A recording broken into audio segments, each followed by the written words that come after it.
Hello friends, welcome to our channel. ఈరోజు నేను coriander lemon soup తయారు చేయబోతున్నాను. ఇప్పుడు రైనీ సీజన్ కదా, ఈ రైనీ సీజన్లో మనకు ఇమ్యూనిటీ బూస్టర్గా ఉంటుంది, అలాగే బరువు కూడా తగ్గడానికి బాగుంటుంది. ఈ రైనీ సీజన్లో ఈ సూప్ తాగితే బాగుంటుంది. కావాల్సింది కొరియాండరు, క్యారెట్, లెమన్, వెల్లుల్లి, 2 టేబుల్ స్పూన్ల కార్న్ఫ్లోర్. ఇప్పుడు మనం స్టవ్ ఆన్ చేసి 1 స్పూన్ ఆయిల్ వేసి జీలకర్ర వేసాను. అందులో అల్లము, వెల్లుల్లి చిన్నగా ముక్కలు తరిగి పెట్టేసుకొని అవి ఫ్రై అయిన తర్వాత క్యారెట్ కూడా వేసాను. అది కూడా ఫ్రై అయ్యేలోపు మనం టూ స్పూన్ కార్న్ఫ్లోర్ తీసుకున్నాం కదా, ఇందులో వాటర్ యాడ్ చేసి లిక్విడ్ లాగా కలుపుకొని పక్కన పెట్టేసుకోవాలి.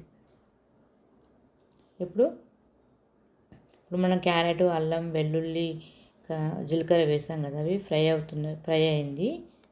ఇప్పుడు వాటర్ పోసుకోవాలి. 2 గ్లాస్ వాటర్ వేసుకున్న తర్వాత టేస్ట్ అయిన సాల్ట్ వేసుకొని 1/2 స్పూన్ పెప్పర్ పౌడర్ వేసుకోవాలి.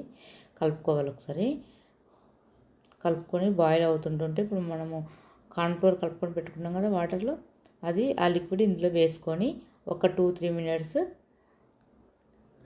చిక్కబడ్డాక కొత్తిమీర వేసుకొని ఒక 1 కప్పు కొత్తిమీర వేసేసుకొని స్టవ్ ఆఫ్ చేసి స్టవ్ ఆఫ్ చేసిన తర్వాత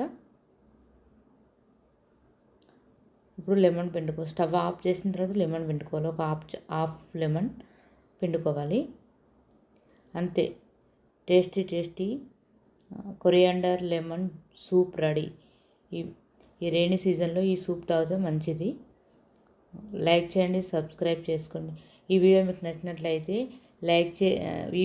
నచ్చినట్లయితే వెంటనే నా ఛానల్ని సబ్స్క్రైబ్ చేసుకోండి. లైక్ చేయండి, కామెంట్ చేయండి, ప్లీజ్ సబ్స్క్రైబ్.